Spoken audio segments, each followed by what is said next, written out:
Let's talk about what transpired today vis-a-vis what is expected in the coming days and how government should begin to react. I'm joined by lawyer Jiti Ogunye.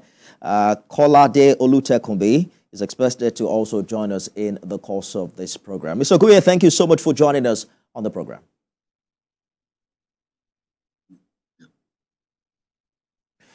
Mr. Ogunye, the protests held today across major cities in the country, irrespective of the many appeals from the federal government and, of course, the widely reported withdrawal of many groups from the demonstrations. What do you make of what you've seen thus far? Well, I didn't participate in the protest. Therefore, my ability to do an overview as a participant is limited. I have observed the protests from the news media and from my surroundings where I'm located.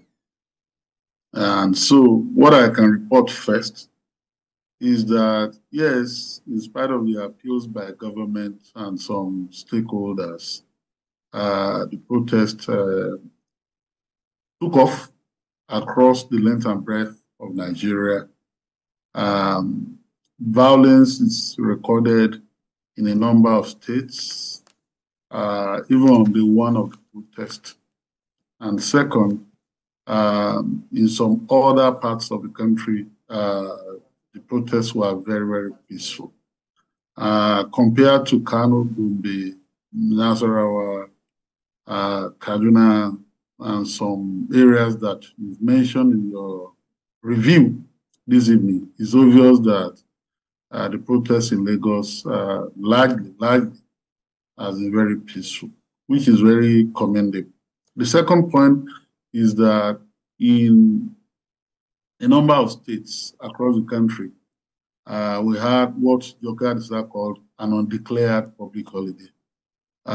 Is an unintended sit-at-home for many people, for a number of reasons, as far as my observation goes. Many people do not want to be caught in the crossfire because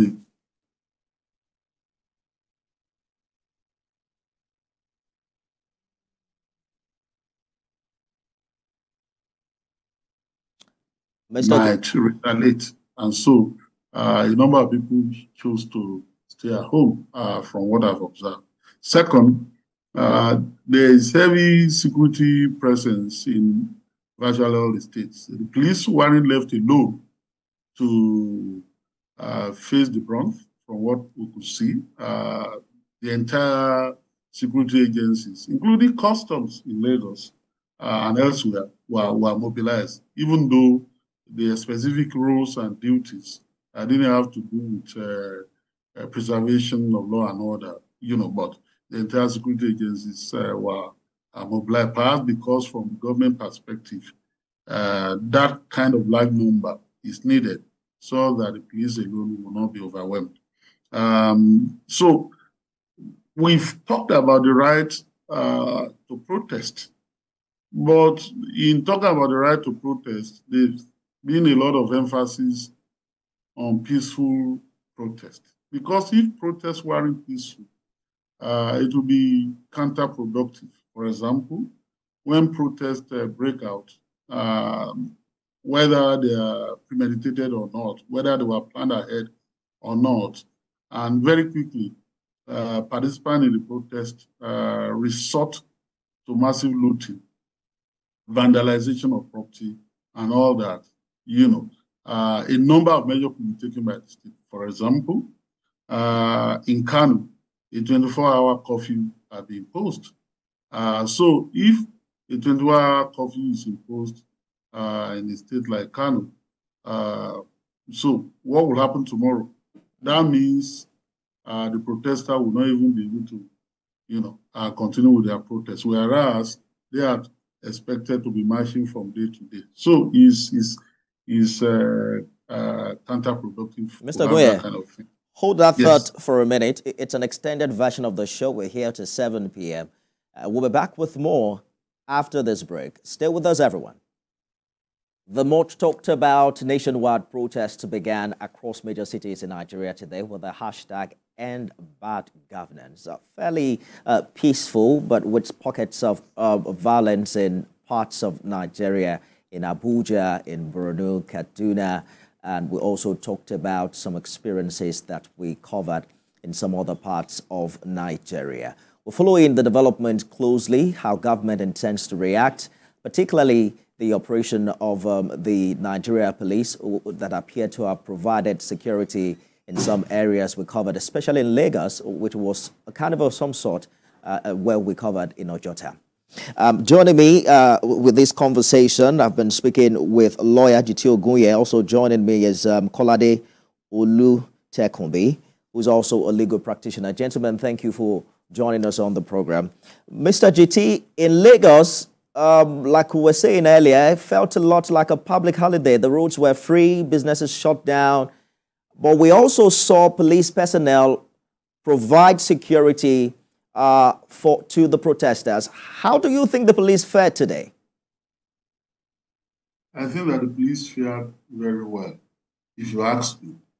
And I think that they faithfully discharged their responsibility under Section 83 of the Police Act 2020. That section mandates the police to provide security cover. I'm using the language of that statute, to protesters who might want to organize a public meeting in a public place, a rally or a procession.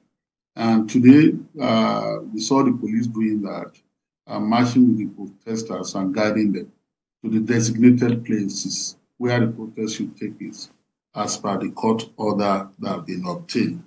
In a way, the court order that have been obtained and the observance of that order in those designated places assisted the police, because the police were not too far drawn out all over metropolitan Lagos, and thereby, having their strength and their containment capacity diluted. So they were well concentrated in those places, and I think that those protests, succeeded without any bloody encounter or incident or any clash between the law enforcement agencies and the protesters. Let me bring Mr. Olutekunbi into the conversation. We saw protesters in Abuja defy the court order that restricted them to the MKO Abiola Stadium. What do you make of that move of making an ex parte application in this regard? Well, the order of court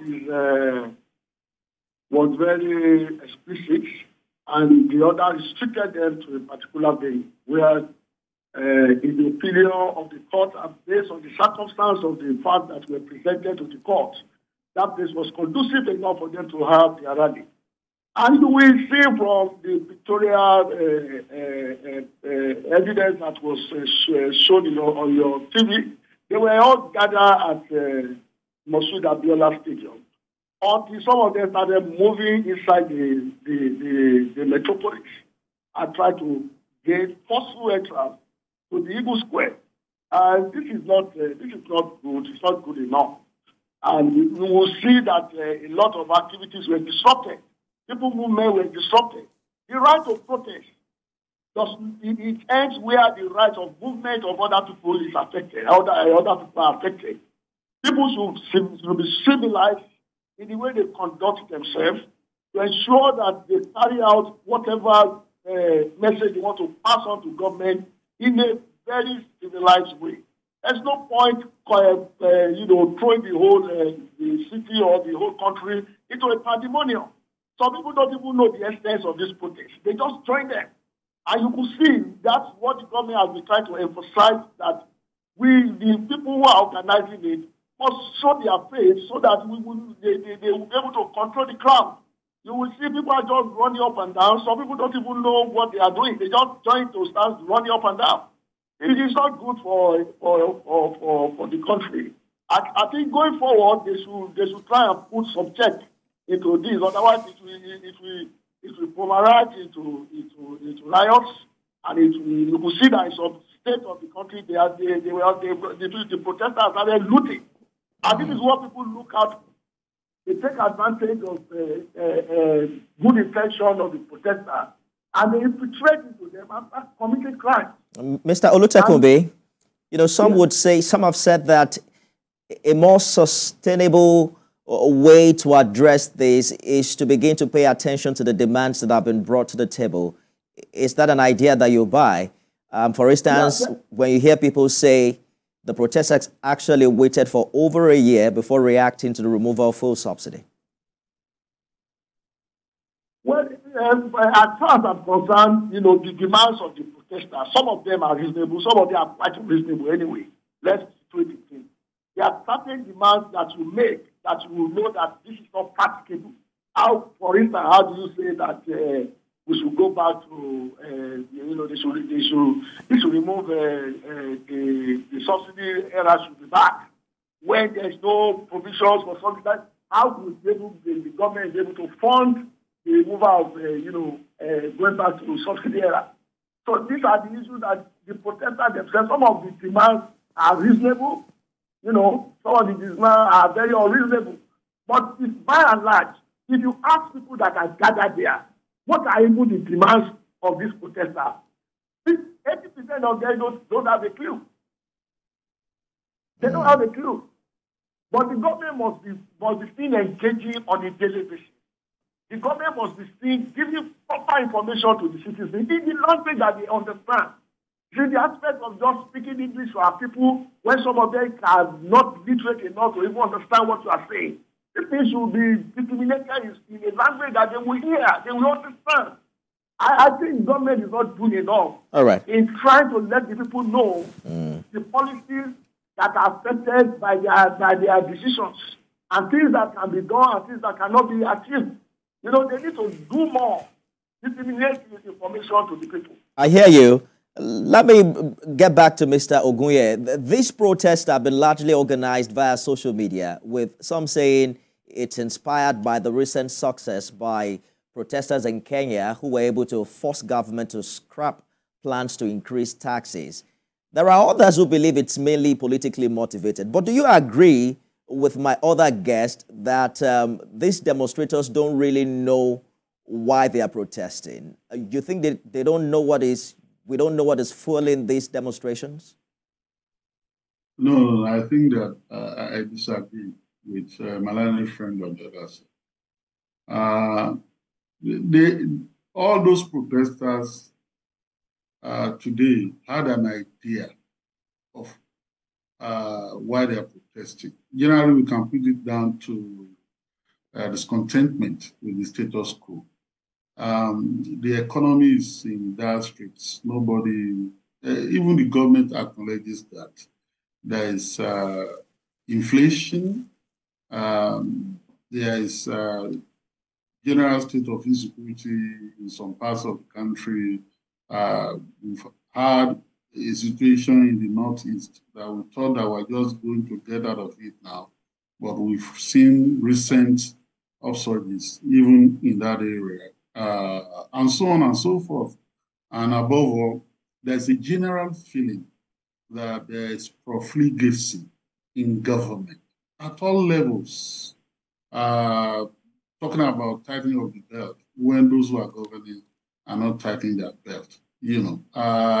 That kind of perception or reality is something that people feel very angry, about. And this has been on. It didn't start with this administration, to be truthful, to say the truth, but these have been on for a long time. And when you hear about budgetary expenditures, you keep wondering why the waste. And people know this, people hear this. And when they go to the market, things they buy, they know that things are very hard and there's crunch in the land. So my view is that people know why these protests are being staged. However, as I've said earlier,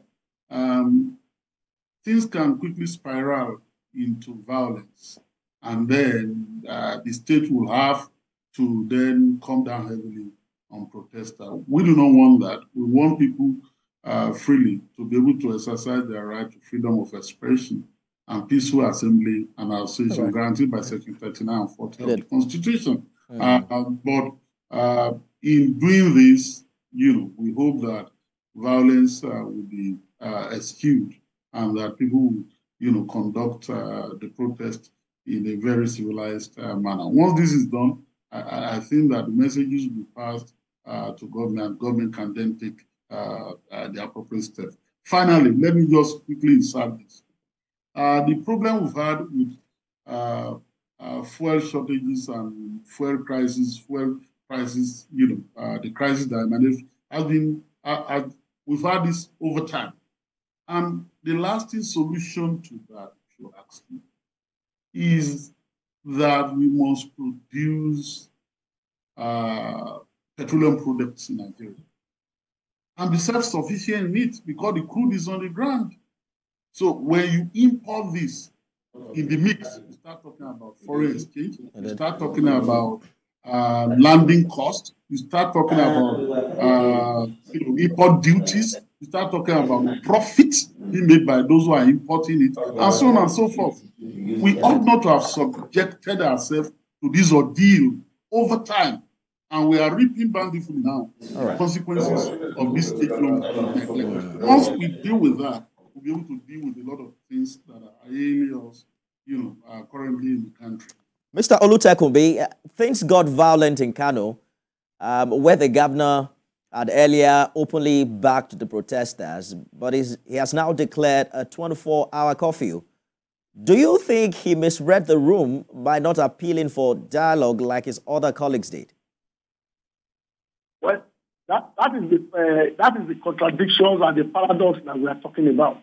You will imagine when the governor was supporting the protesters, that the governor did not properly educate them. And you will see that, like I said earlier, that most people don't know why they are protesting. Just look at the underage, the numbers of the underage among those protesters. Now, you begin to ask questions. This underage, how have they been properly educated, briefed? What is the essence of protest? People don't even know the essence of protest. And possibly the governor played politics in this aspect. I'm sorry to say, because why quickly declare state of emergency just within 1 day of a 10-day protest? So it's like, those who are put in the arms of affairs to look to administer this country should be more proactive. They should leave politics and do proper governance and begin to situate issues the way they are instead of playing to the gallery. You could see that in Kano State, they've started looting already. Because the majority of people that are protesting don't know why they are protesting. That's the truth. They don't know. Ask them questions. Just ask them questions that what are the demands of these protesters. They don't know. They just see that they know that people are coming out to protest. And they told them that it's about hunger. Yes. That's the most they know. But what are the other demands? They don't know. So that is why you see the multitude continue to gather. And if you do not leave this multitude immediately, it will get to a point that they will be uncontrollable. They will be able to control them. And I hope the peaceful protest in Lagos will not be hijacked eventually, just as the entrance protest was hijacked. Now they are gathering, they are playing music. Before you know what is happening now, they start gathering in another, in a number that is uncontrollable. The question really would be what happens tomorrow, because the protesters have said this is going to go on for 10 days, even though one of their lawyers, Ebuade Borua, has appealed that it should be limited to 3 days. But let's talk about what government needs to do moving forward. How should the federal government respond? Some are saying perhaps Mr. President should be addressing the nation already. What do you think? The question is that there are 3 tiers of government. There's local government, there's the state government, there's federal government. All these tiers of government, they have responsibility to the citizens. So I believe that each of the arms of government should begin to address the citizens. The chairman of local government should come out in their domain, address the crowd. The state governor should do the same. And at the federal level, when the president will address the nation. But if you ask me very well, say that there's no political undertone, if it's just about everybody's general welfare, if it's just about the cost of living, which is affecting us in Nigeria, it's affecting them in Ghana, it's affecting them in South Africa, it's affecting them all over the world. Our problem is not peculiar to us. It's a general trend. But our government must be held accountable to be able to address us and let us assure us. Because, you have multitude of youth. Most of these youth, they are not engaged. They are not doing anything I hear you clearly. Meaningful. So the government must engage us. They must address the situation. They must talk to the people. Mr. Ogunye, talk to us because we have to leave now. What immediate measures can the federal government take to address the grievances driving these protests, and what long-term reforms are necessary? Well, the immediate measure is to sue for peace, appeal for calm, and, demonstrate readiness to look critically into some of the demands. Some of the demands are not unreasonable, they are genuine demands.